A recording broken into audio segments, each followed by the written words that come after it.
Hey there you guys, welcome back. Today we are going to be repotting some of these African violets and primulina. Had to think about that. What is it? It's not primula.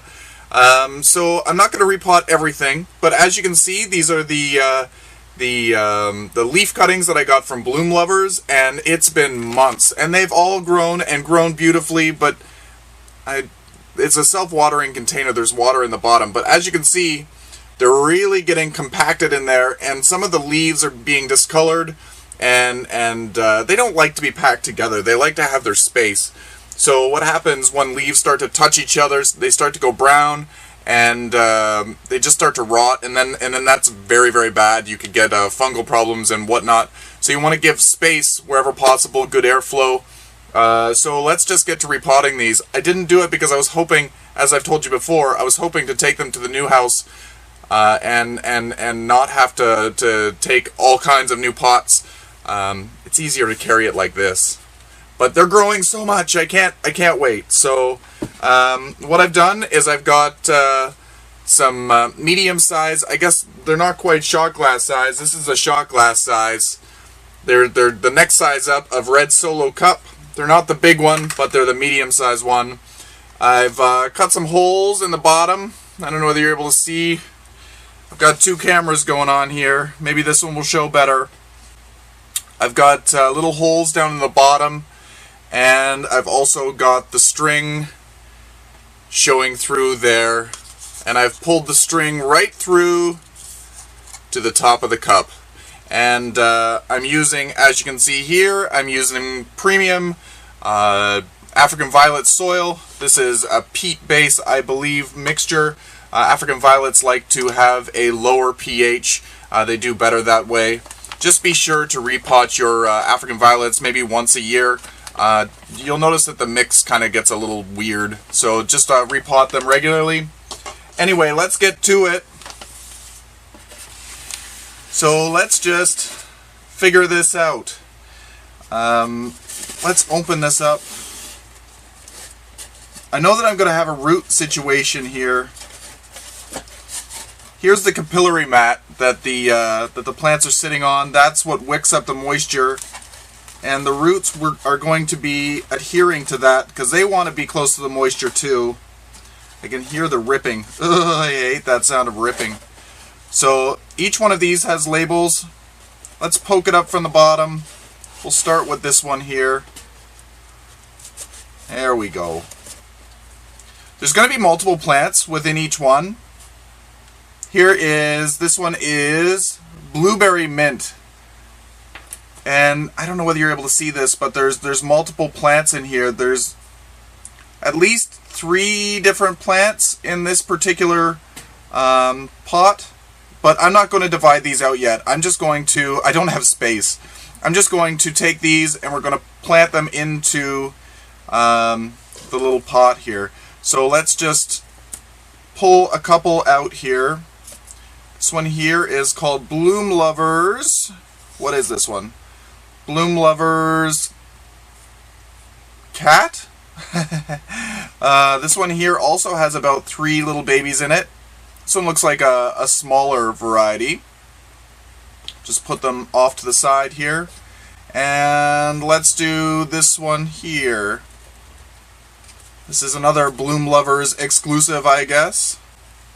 This one doesn't look like it's done as well, but it looks like it's been drowned out by other plants. So this one here, oh, this is another Bloom Lovers cat. So I guess I've got a few of these ones. I guess I really enjoyed this color. Look at the beautiful color underneath. It's so purple. So let's just get to planting these ones. I'll move this off to the side. I will plant these individually at the end. So I'm going to take my soil, just going to fill up the cup with soil, and I made sure that the string was up the side of the pot. As I was doing the soil, I was holding the string. I think I'll need to empty some of this out. It's not damp mix. I do recommend using a damp mix. And now we're just going to pop this plug right in there. And then we're going to just add some soil.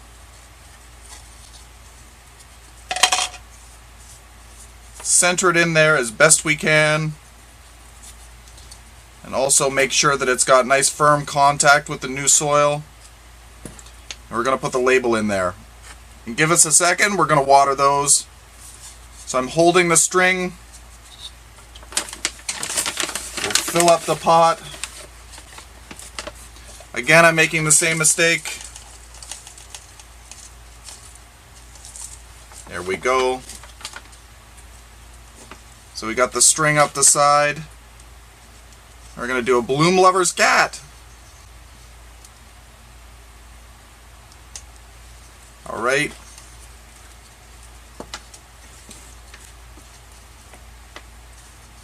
Trying to get this with my fingers so that you could see it as well.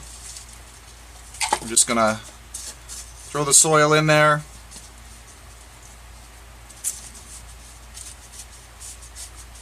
Pack it down. You don't want to do it too firm, but you want to get rid of any air pockets. Air pockets for plants, unless they're epiphytes like an orchid, they don't like air pockets. Air pockets actually can kill roots. It's a funny mix. You need to have good airflow, but into the roots. They need oxygen in order to survive. But an air pocket will actually prune the root. It will move away from an air pocket. An air pocket is different than allowing oxygen to the roots. It's weird. It's a fine line. So we're going to put this tag in here. And then we're going to do the last one here. Whoop. I just lost my string. We'll put this string back in through. I just made a little hole in the bottom. It's going to make it harder to push it through. I used the top of my pruners to get it through originally. There we go. Notice I have a long string here.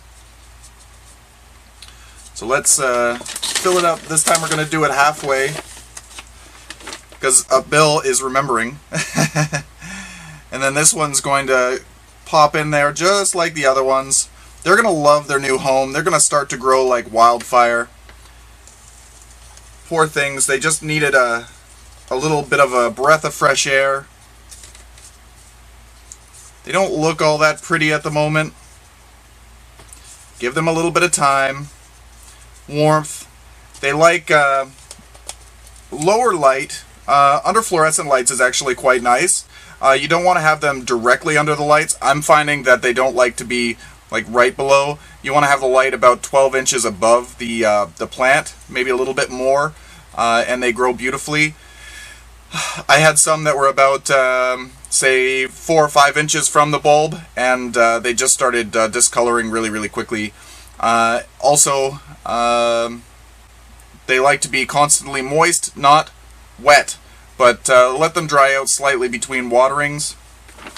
And most people will use the wicking method, and this will keep the pot evenly moist without having it sit in water. So let's water these. I've got little drip trays that I'll use for the moment. Alright, so they're there. Let's get our watering can, shall we? Okay, so normally I water from above, but I water from below, but right now, because the soil is so dry, I'm going to water from above. Just make sure to use room temperature water. You don't want to use cold water. The plants really resent that. So if you do water from the top, make sure to use lukewarm water, not freezing cold water. The water is pooling on the top because it's so dry. I do recommend using pre-moistened soil.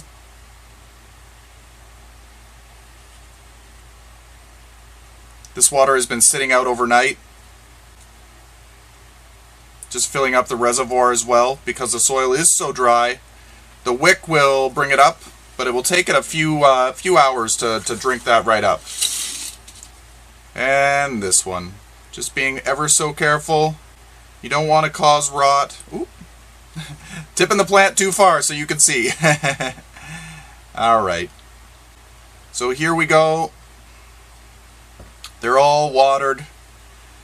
And I will keep you posted on these. I'll probably take a photo of everything and have it at the end of the video, so stay tuned for that, of all of them planted up.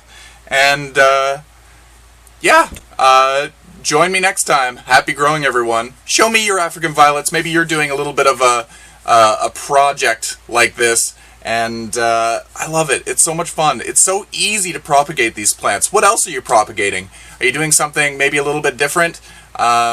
Yeah, there's some that are really interesting, like bougainvillea. It's a hard one to propagate, but it's very rewarding once you see them all start to grow. Yeah, I think it grows better by layering. When you stick a branch in the soil while it's still attached to a plant, it will root, and then you just chop it kind of, and then let it go. But if you just do cuttings, they're a little bit more specific, and the success rate is a little bit lower. It's like 50 or less %. So anyway, until next time, happy growing, everyone.